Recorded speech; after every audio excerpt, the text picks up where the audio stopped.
I think it's time we can start and have folks trickle in. Welcome. I am Marissa McCasty. I'm the Leadership Development Manager for the SUNY Sale Institute. We do and we provide leadership development programming for faculty, staff, and students across the system. We are excited to have you join us for Navigating Challenging Workspaces with Mindful Self-Care. And just a few housekeeping items. If you can just test and make sure that you are muted, and if you have any sort of questions, please place them in the chat. We will leave some space for questions at the end. And for those of you who have joined our webinars before, you may recognize me from our Sales Leaders Learning Live webinars, which are interview style webinars. They happen every third Thursday of the month. And we'll have more details on that and the topics, but we're delighted to bring you this special edition webinar around mindfulness and self-care. Our speakers today presented on mindfulness in a time of crisis, how focusing on the present can lead to a better future a while back. And it was extremely well attended. So we are delighted to bring them back, and for what we believe and see is a very needed topic right now. And so it's my pleasure to introduce Glenn Pichardo. Glenn works at SUNY Oneonta in the Educational Opportunity Program office. Glenn is a SAIL alumni and has been brought onto the SAIL team to serve as leadership specialist in the areas of mindfulness, meditation, and self-care. I'm going to turn it over to you, Glenn, and you'll introduce the rest of our speakers.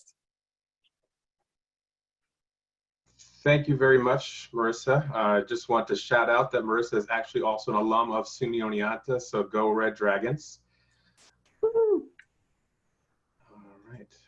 So thank you for that lovely introduction, Marissa. So welcome to the Navigating Challenging Workspaces with Mindful Self-Care. I really appreciate you taking the time to be here with us. I'm very excited to do this, and I think it's going to be a great next hour. So thank you so much, and thank yourself for taking time to be here. I'm going to introduce my co-presenters, Dr.Kristen Blinne and Dr.Terry Murray, a little bit later. But I just want to, in the interest of practicing what we preach, to start off with a mindfulness exercise in meditation. All right, so I assume most of you are sitting at your computer screens, which is fine. You can get comfortable, get in your chair. Posture is not so important, but you want to sit upright with your back straight. You want to be upright, not uptight, they call it. So we want to begin by closing our eyes, and then we're going to start with taking a long breath in and a long breath out. And it's okay that probably a lot of things are going through your mind now. You're just breathing in and breathing out. Now we want to bring a little awareness to our body. Feel the points of your body that are in contact with something else. For example, feel how your back is supported by the chair. Feel the hands on your lap.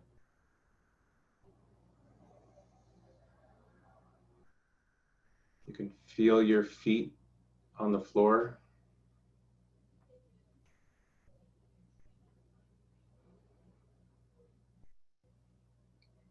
Just bring your awareness to the body.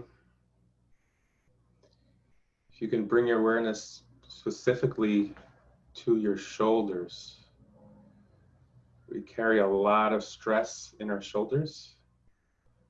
So if we can move our shoulders away from our ears and just relax that tension as much as possible. Just feel the stress melting away.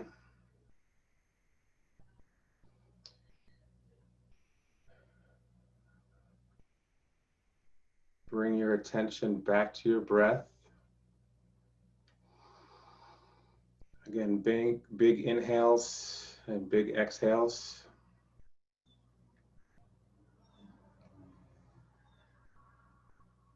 If you could try to make your exhales longer than your inhales, that will help you relax.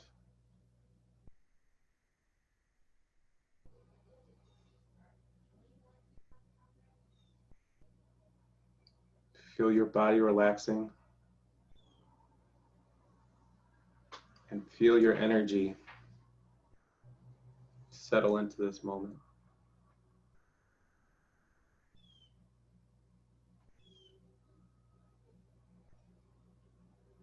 What we're going to practice is a mantra meditation. It's very simple. It's okay if your thoughts are still wandering. That's part of the meditation. But we're going to practice every time we breathe in. You're going to say in your mind, I am breathing in. And then while you're breathing out, I am breathing out.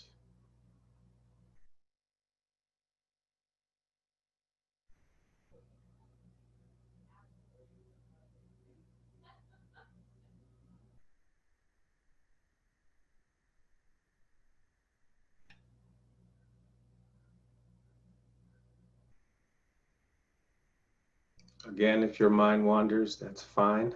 Just begin by taking a deep in-breath and a big out-breath.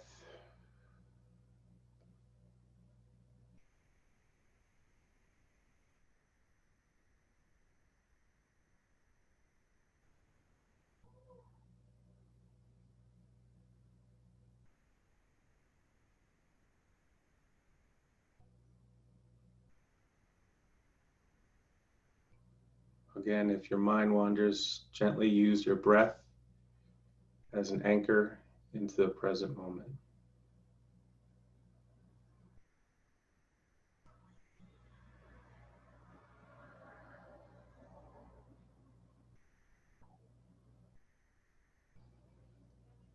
As we conclude our meditation, thank yourself for taking the time to practice self-care. We're all going through a lot during these difficult times. Just thank yourself for taking this time to attend the webinar and to be present with us today. You can begin by slowly opening your eyes and becoming aware of your surroundings. All right. Thank you for that. So I'll move on with the rest of the presentation.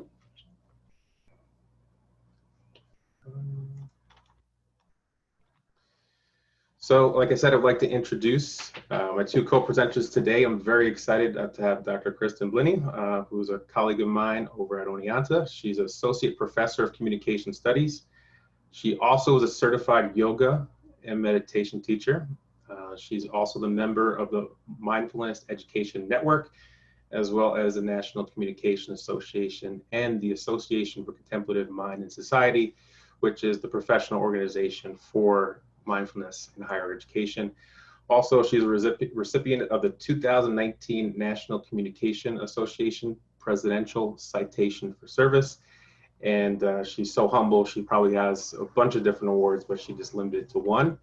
I'm also ecstatic about having Dr. Terry Murray, who is one of the pioneers in the SUNY system for mindfulness. He's Associate Professor Emeritus of Humanistic Multicultural Education at SUNY New Paltz. He's also the co-founder of the SUNY Contemplative Network and the SUNY New Paltz Faculty Staff Contemplative Network. He was also a visiting scholar at Naropa University, which is a mindfulness-based university. It's probably one of the preeminent ones in the world. He also was an instructor and still is an instructor at the SUNY New Paltz Chongqing University of Educational Partnership, and he taught in Chongqing from 2017 to 2019. So very accomplished scholars and mindfulness-based practitioners here with us today. Just want to give you an overview of the webinar. I'll be providing an overview of 3 mindfulness-based practices to incorporate in your daily life. Dr. Murray is going to go over the rationale and the purpose of mindful self-care. And then Dr. Blinne is going to talk about communicative self-care. So I just wanted to start off with a definition of mindful self-care. Mindful self-care is the ongoing process of being aware of, non-judgmentally acknowledging, and attending to one's basic physical, psychological, relational, and spiritual needs.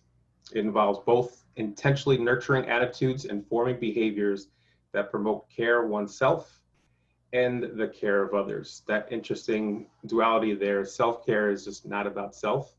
And Dr. Blinne and Dr. Murray will talk a little bit more about that later. So one practice that people probably are very aware of is daily gratitude journaling. So this webinar focuses on having a tough work life, and we all have a lot of stress in our life, and that is fine. One of the things you could do is a daily gratitude journal, and you can list 3 things that you are grateful for, and try to be as specific as possible. You find out when you do the gratitude journal, you run out of the basic things pretty quickly. So you can say things like, after you get doing it for a while, I'm very grateful to have shoes on my feet. You know, a lot of people are not thankful for that, but some people don't have shoes. So as you go on with the gratitude practice, you'll learn that you'll get more and more specific. And also, if you can list the reasons why you are grateful. For example, we were talking about having stressful jobs.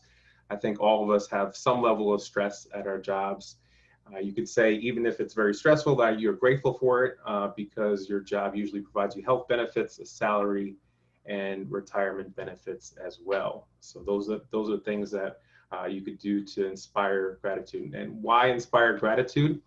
It's been well researched, particularly by Bob Evans. He's done many studies on gratitude. It increases happiness and reduces depression, improves sleep. Obviously, you're going to be more optimistic if you're grateful, reducing stress. And how it tailors to mindfulness particularly is gratitude focuses you on what you have now.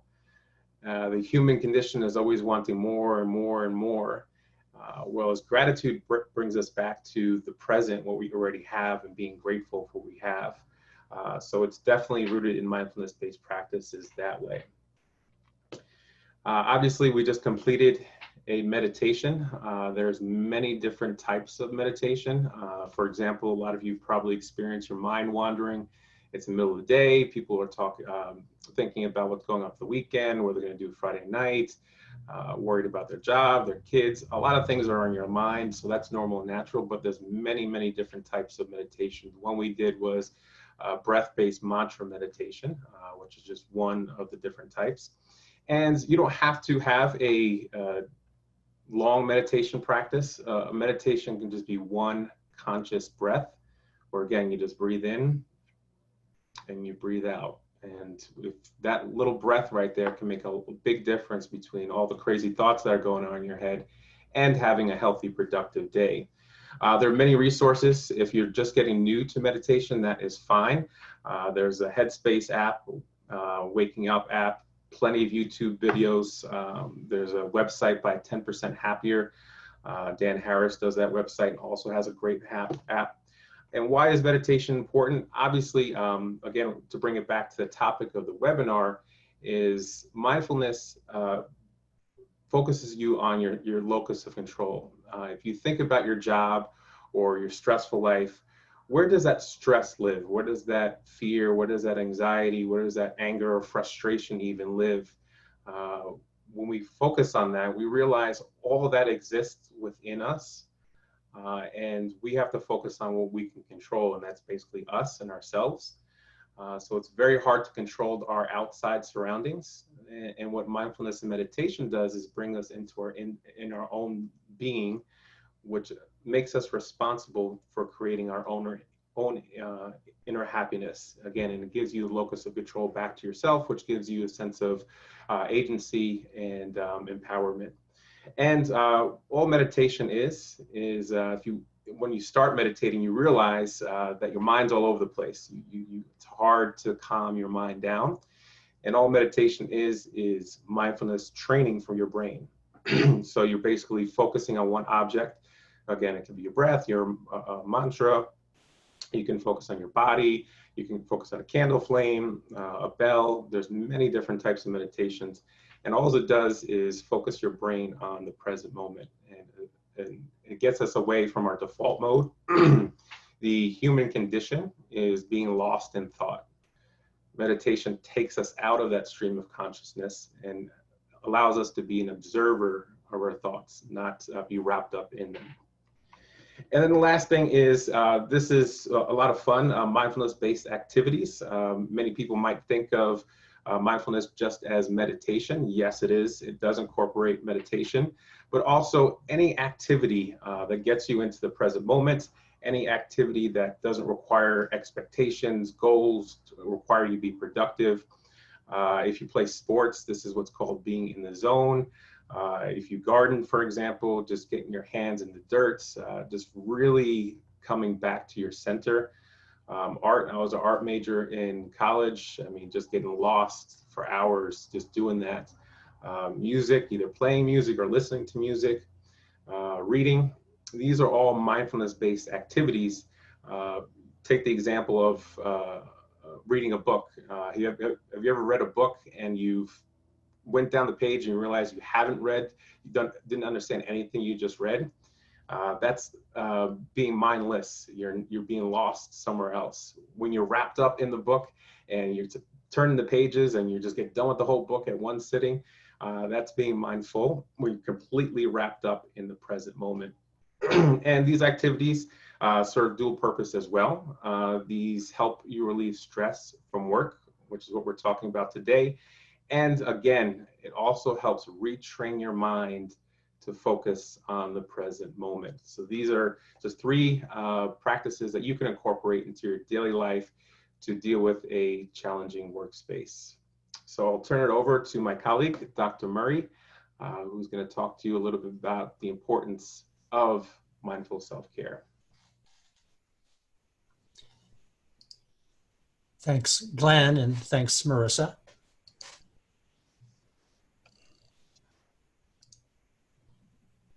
Okay. Always relieved when the technology works. And thanks all of you for joining us and taking some time out. I think as we talk about self-care, making time for yourself, I think, is a really important start. So I want to think out loud about mindful self-care with you. And I'm going to start out by going back to the definition that Glenn shared and kind of deconstruct it, because I think there's some important points to make. So mindful self-care is an ongoing process. It's not a goal, it's a process, it's a journey of being aware of our needs, of non-judgmentally acknowledging them, not judging them, saying I shouldn't have that need, I shouldn't feel that way, and attending to one's basic physical, psychological, relational, and spiritual needs. We're whole people. We have a body, a physical presence.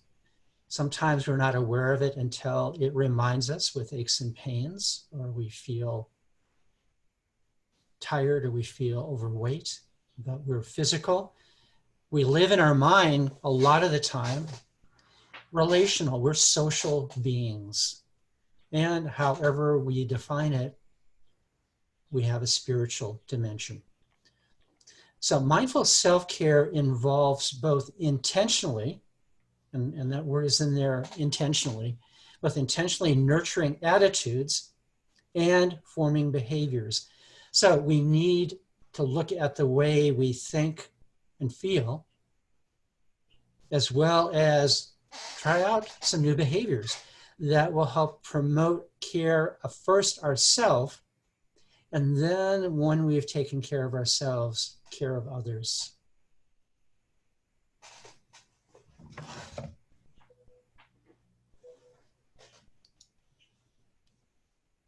I've got a runaway screen.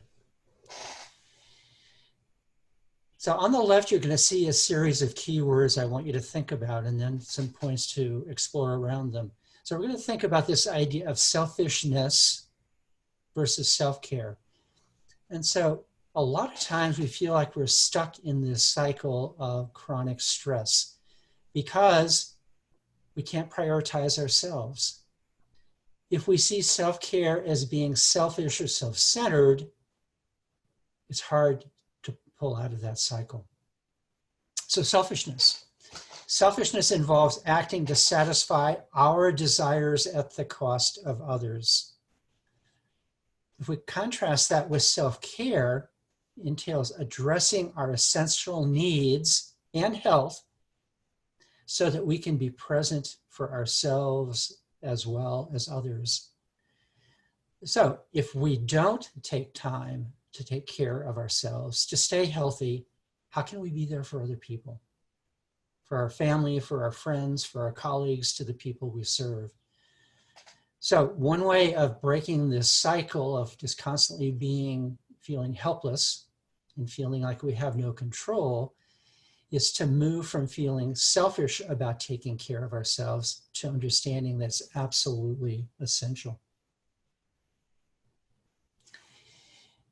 This has a real meaning for me, this idea of heroic self-sacrifice. Self-care is like putting on an oxygen mask before helping others on a plane. Even though it may seem heroic to sacrifice your needs for another, you can hurt yourself and you can hurt those you love when you don't take time to care for yourself. So we think we're being heroic, but we might be hurting both ourselves and others. And you notice I've highlighted this. The only person who's capable of changing this attitude is you. And before I move on, I want to share a brief story that helped me understand this idea of the cost of heroic self-sacrifice. Early in my career, I was a YMCA professional and I was directing camps, summer camps. And my second camp was a very large, progressive, very ambitious, very successful resident camp. And it had developed in the 80s, in the late 70s and 80s, a really innovative wellness program. And so people came to camp, campers, families went to family camp, conference attendees, environmental ed students, and they experienced an incredible introduction to wellness, into food and the activity and health and healthcare. And it gained quite a reputation for that. But what I realized over time as an employee, that service was at the expense of the employees, that the organization wasn't self-aware enough to make sure that the staff received that same wellness benefits. As I worked there, I was heroic. I put every effort and every energy into doing my job, to managing the staff, to working with campers, to doing all the logistics. And I did that because I believed in the organization. And in the back of my mind, I kept waiting and saying to myself, somebody's going to tell me at some point, okay, Terry, you've done enough. You need to step back. You need to take a breath. And that never happened. And I finally realized to be of service to the camp and to the campers and to be there with my family, I needed to take care of myself. And I wish I'd learned that earlier in my career, but that was an important recognition. Another thing that we are challenged to do when we think about mindful self-care is to wake up. And a wake-up call for me around the coronavirus and how I was living my life before and during the in here, out there life gave me some time for reflection. I was teaching a qualitative research course, and the course stopped. We shut down the college and taught online for the second half of the semester. Many of my students suddenly had no access to their interviewees. So I designed an alternative study where they could interview people about their experience of the coronavirus. And as I read one of the studies, something really stood out for me, because one of the participants, one of the interviewees said, it should not have taken a pandemic for me to figure out that I need to take care of myself. In stepping back from the demands and stress of her regular job, she had some time to step back, and she realized that she was caught up in that cycle of stress and pushing and pushing and doing and doing. And it was a wake-up call for her when she slowed down and was isolated at home, that she needed to take care of herself to be effective as a professional. I'm going to share one last concept. And some of you recognize this yin-yang symbol. And if you're familiar with yin-yang, it's not opposites, it's not dualities, but two parts of a whole. And in this case, this model by Neff and Germer really illustrates an important point for me, that self-care has two sides. So if we look on the right, we have the yin, kindness, compassion. And it's the compassion where we are with ourselves. It involves things like comforting, soothing, validating, okay, the mindful things that we usually think about being more present. But significantly, look on the right, there's a second aspect, a yang aspect, and we're going to call it fierce compassion. And it's the compassion where we act in the world, we move outside ourselves, and it involves things like protecting, providing, motivating. So I'm going to share some examples of how that might play out at work for you, how that might play out as you navigate a challenging workplace in the midst of a challenging life, both with COVID-19 and with all the racial strife and division we're feeling right now. So again, let's look at the right first. What might kindness, compassion look like at work? It might be taking time for you to validate your worth and competency as a professional. I'm a capable person. I have skills. I've put time in. I have experience. I'm a competent professional. Acknowledging what you've contributed to the organization. Even if you're not hearing that from others, you can acknowledge that to yourself, that I've done things, that I've made a difference on a micro or a macro level. I think all of us hopefully have parts of our job that we really enjoy, not only are good at, but enjoy. Take time to focus on and enjoy those positive aspects of your job, and don't spend all your time on those things that are troublesome, challenging, stressful. Doing your best under the circumstances. I'm co-teaching an online course with my wife and I are teaching an online course with a colleague in Chongqing, China.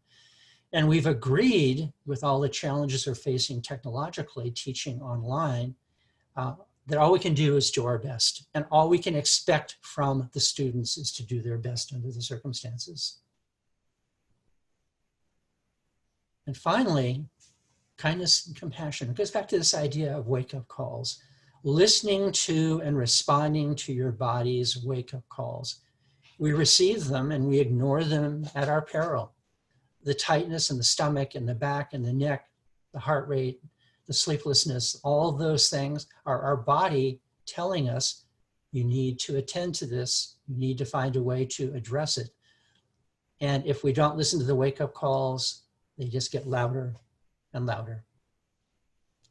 So then if we go to the right, and this might be new territory and maybe more challenging territory for you.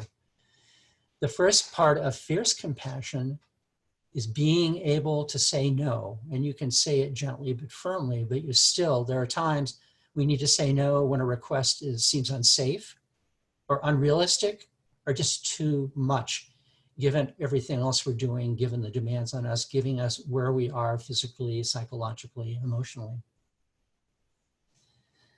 Setting boundaries, defining your role, your relationships, the tasks that you were asked to do.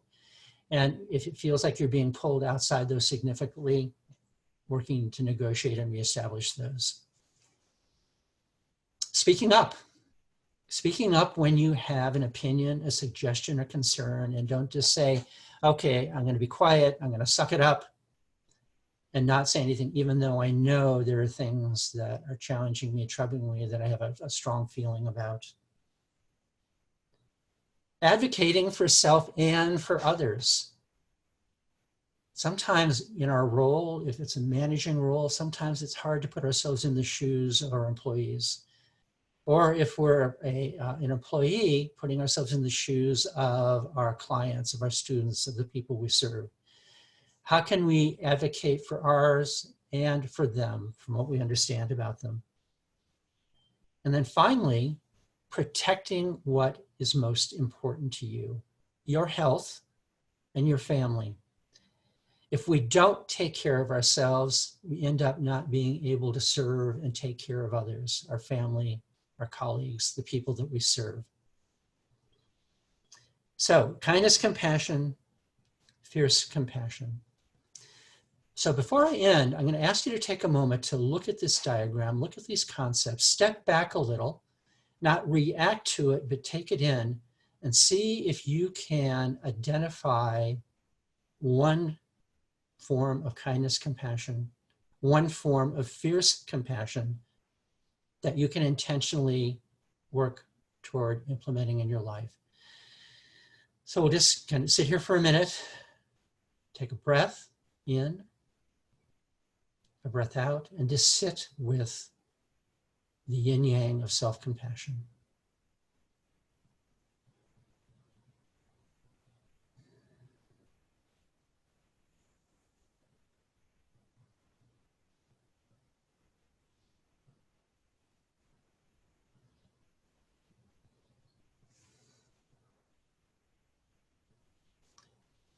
Okay, thank you very much, and be well.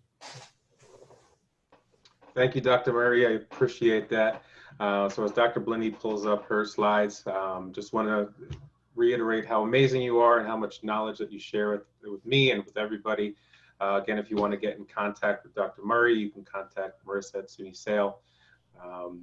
Again, reminding us that self-care is not only about yourself, but also interacting with the world using that fierce compassion. Very powerful lesson. Thank you so much, Dr. Murray. And now Dr. Blinne is going to talk to us about communicative self-care. Oh, greetings, everyone. Thank you so much, as has already been stated, for taking the time out of your busy lives to join us today. I am just filled with so much gratitude to have this opportunity to talk to you about something that's so near and dear to my heart, communication, and communication specifically as it is related to self-care.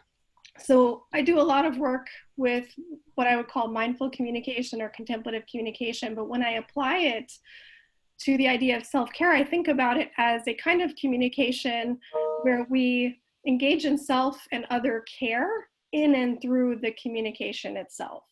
So that's just a basic working definition to carry through the conversation today. I'd like to offer 4 tools. They're certainly not one size fits all approaches for us to consider working with in perhaps difficult conversations, but also when we navigate challenging workspace environments.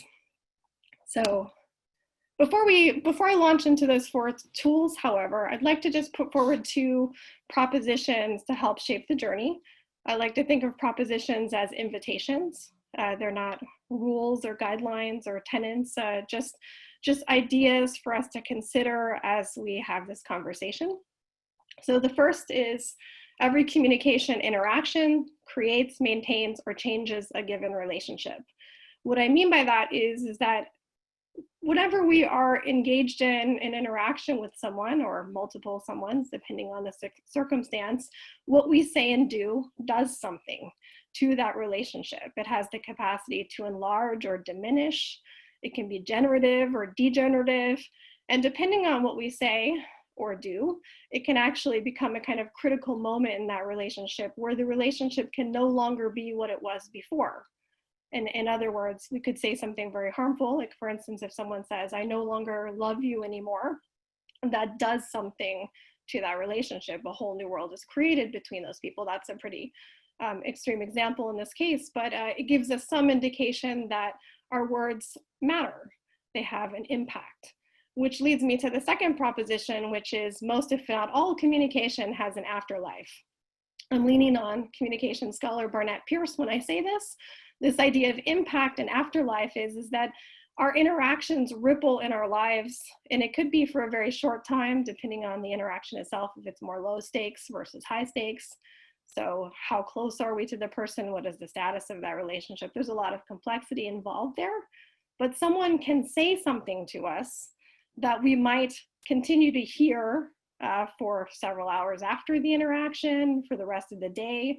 We might repeat those words that somebody has said to us for many weeks or months, and perhaps even years. So paying attention to that impact is a really vital component of the relationship between these first two propositions. So we'll build these into our conversation as we look at the tools that we're going to work with.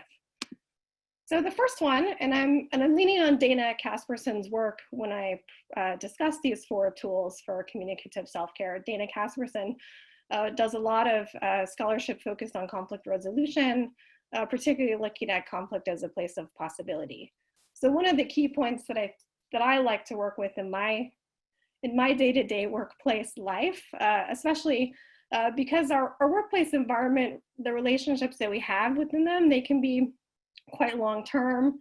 We may have new people that we're interacting with all the time. There's a lot of different things that go into maintaining the relationships that we have, and what happens in our relationship in our workplace when we have a falling out, but yet we still have to maintain that relationship. So part of the first tool that I'd like to discuss is, at base, if we could learn to cultivate some sense of curiosity in difficult situations. So I use difficult situations pretty broadly, but I'm thinking about any time when we have a difference with someone that we see as a kind of as a problem of some kind.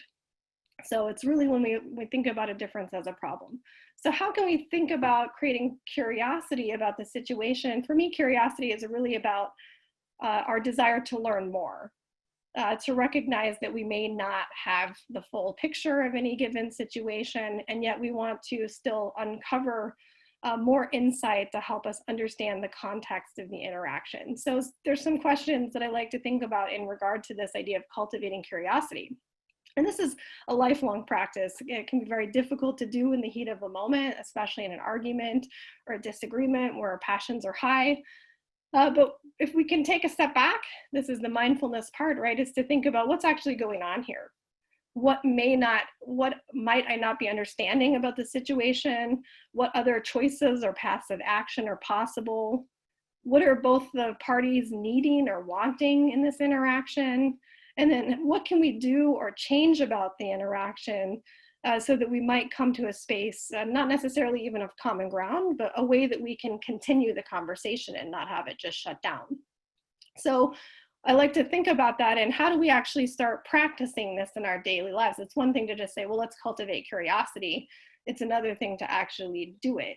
So one of the ways I like to practice flexing this kind of curiosity muscle is to explore my world with new eyes.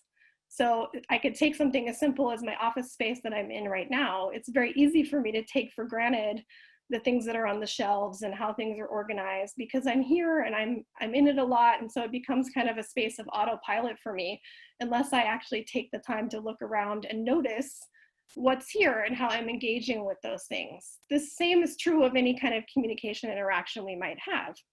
We get into patterns with people. We have our own patterns of communication and conflict, as do other people that we're interacting with.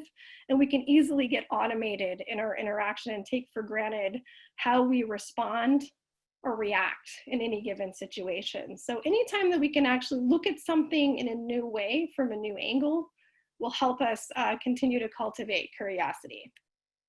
So I'd like to apply this to a specific scenario. And this could be any kind of workplace scenario. I'm going to put myself in the you role. And in this case, I'm speaking to a colleague. And in case you don't have this in front of you, you're just listening and not looking, I'll just work through the dialogue to make it easier. So I'm approaching a colleague and I'm saying, you left the meeting yesterday looking really upset. Do you have a minute to chat? Then my colleague responds, what's the point? You never listened to me anyway. which I am now reading as an attack. It may not be a physical attack or a very intense verbal attack, but I'm going to still read this as an attack, and I'm going to counterattack. I thought you might overreact if I asked. So not only I'm counterattacking, but I'm also saying something that might provoke my colleague's worst self, in which case they respond walking away, saying, I'm done. Run the meetings without me from now on. They've now made the situation worse. We've basically arrived nowhere as far as better understanding each other. All we've done is put up some walls, and we haven't been able to continue the conversation and really understand each perspective about the situation. So let's take this apart with the 3 additional tools beyond cultivating curiosity. So the first one, it's really the second one, is don't hear attack. So I know that's easier said than done. What happens when we feel attacked? A lot of things. Many people, it's very difficult for them to resist the urge to attack back. But really, what would happen if we actually, because what this is actually asking us to do if we don't hear attack, is to shift how we listen.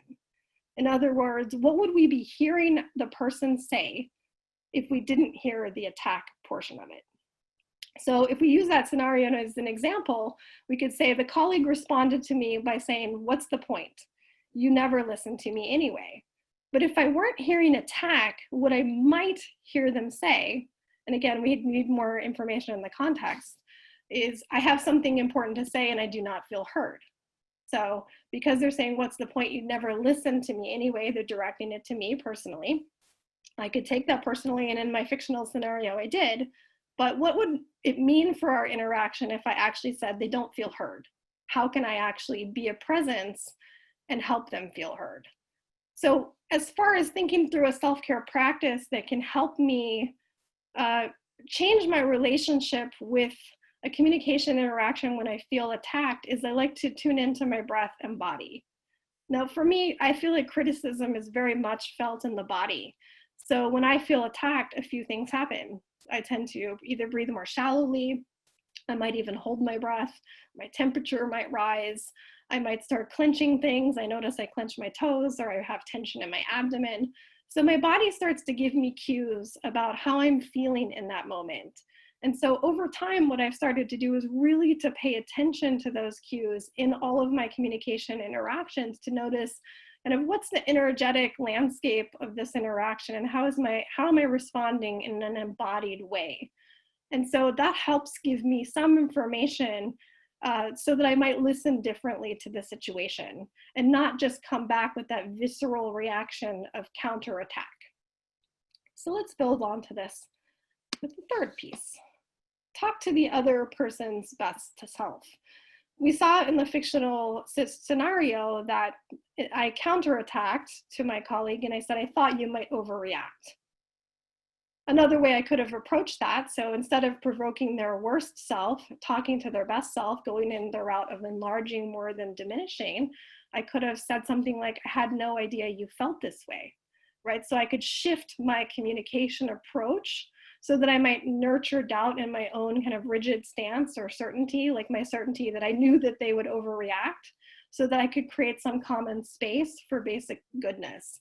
So I had no idea you felt this way offers the opportunity to acknowledge the emotion, and I have it hyphenated here, like energy and motion, because when we start getting into a situation where a difference is on the line and being negotiated, especially in difficult conversations, emotions can run very high. So paying attention to that energy and motion. So in this case, I think of it in regard to a self-care practice is not only acknowledging our own emotions, but also the emotions of others. So I had no idea you felt this way is potentially more inviting to understand how that person is actually feeling in that moment, and then to create space for you to also share how you're feeling. So let's build on that even further. The next one, if you are making something worse, stop. Now that sounds pretty simple, just stop. However, I think as I mentioned before, when we're in the moment of a difficult conversation or scenario, sometimes it's easy, we think we're trying to continue the conversation, but we're actually making it worse with each thing. And we see this happen a lot in conflict resolution situations. You have one conflict that's on the table, and then as the conflict continues, a whole bunch of additional conflicts get heaped on to the conversation, making it even more tangled. It becomes like a big knot that you can't untangle. So in this case, if we're making something worse stop, is really asking us to shift how we engage and to pay attention to our own contribution to the situation. So am I causing this conflict to escalate? In other words, it's really asking us to kind of press pause and to take a step back, to be mindful of our impact, to go back to this idea that we have the capacity to pay attention to the afterlife of our interaction, because we know that this interaction is changing, maintaining, or creating the relationship in a particular way. So in the fictional scenario, the colleague says, "I am done, run the meetings without me." And that is, of course, making things worse because the conversation was ended. I didn't go any further with the example. But what we could do alternatively is acknowledge the contribution. But in order to do that, we have to, I think, in my perspective, from a self-care standpoint, be willing to take a step back, to pause, to exhale so that we're not in that reactive stance, so that we might acknowledge how we might be making something worse. And then to contemplate the choices that we have for engaging from the place that we want, depending on the goal of our relationship. So let's look at this scenario again. Here's some alternatives that we might work with for how we consider this. So same beginning. I'm still approaching my colleague. You left the meeting yesterday looking really upset. Do you have a minute to chat? They come back with the same attack. What's the point? You never listened to me anyway. So I have some choices here. If I want to not attack back, right? If I want to hear beyond the attack, as I showed in the previous example, I didn't realize you felt this way. Did I do something that caused you to think I don't listen to your ideas? So I'm opening up space, and there's no doubt that it's possible that your colleague could come back still attacking. Right, I'm not suggesting that that might not be the case, because it does happen depending on where someone's emotions and energies are in that moment. But you hope that they will, when you open up that space for acknowledging their emotion and for trying to speak to their best selves, that they might resist the urge to attack and cultivate further curiosity, that you can do that and that they will meet you in kind. In this case, I'm hoping, again, in the ideal circumstance, that the person would feel comfortable enough to be able to come back and say something like, the meeting ended before I could share my concerns, and I felt really hurt because I care about the success of this project. Do you have time to listen to my ideas now? Now, again, it may not work in that way, but so part of what I like to think about in regard to these 4 tools, so again, cultivate curiosity in difficult situations. The second is don't hear attack. Next is we want to bring out someone's best self or encourage someone's best self, and then stop if we're making things worse. And also building those around the propositions that we started with. So every communication changes a relationship in some way, and that it has an afterlife. All of these have the potential to offer us something in the landscape of our communication interactions. And I like to think of communication as kind of that bridge between self and other, where we know that other people's words have the capacity to impact us, and that can impact how we take care of ourselves. The same can be true in the communication that we offer others. We might actually be causing people to struggle with their own self-care by the things that we have said or done in our interactions with them. So paying attention to these little steps that we might implement in our day-to-day interactions, again, not a one-size-fits-all model, but at least something to consider trying, especially the first one. I think if we can't do any of the others, to not hear attack, so that we might listen to the meaning behind the message. We might, in the moment of the encounter, change the direction of the conversation so that we might enlarge instead of diminish. Offers us a space for us to work from a we stance versus a me stance in our communication. And from there, we have a lot more opportunities and possibilities, I think, for embodying and enacting self-care for ourselves and for others in our daily interactions. So thank you so much. And I would be happy to answer any questions about this anytime beyond this webinar and to continue the conversation with you. Thank you so much, Dr. Blinne. As I mentioned before, Dr. Blinne is a rock star on our campus. Amazing concepts that she presented to us. I think we can all identify with losing control of our emotions from time to time, especially during the times we're in right now. Everybody's stressed out. There's a lot of anxiety. So I think the concepts that you presented to us are very practical. You do a wonderful job. Congratulations on getting tenure. Also, as Kristen said, we'll open up the floor to any questions on the chat. We have a few minutes before the hour is up. Also want to congratulate Kristen, Dr. Blinne, on publishing a new book. It's called Pop Culture Yoga. It's available at Barnes & Noble's, Amazon. It's called Pop Culture Yoga, a communication remix.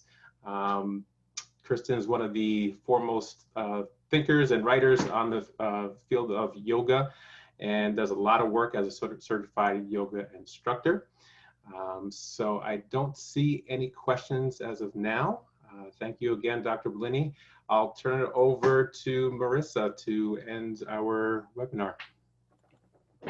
Okay, so I just wanted to pull up some contact information and let's make full screen. Okay, so if you are interested in contacting any of them, their emails are right here for you.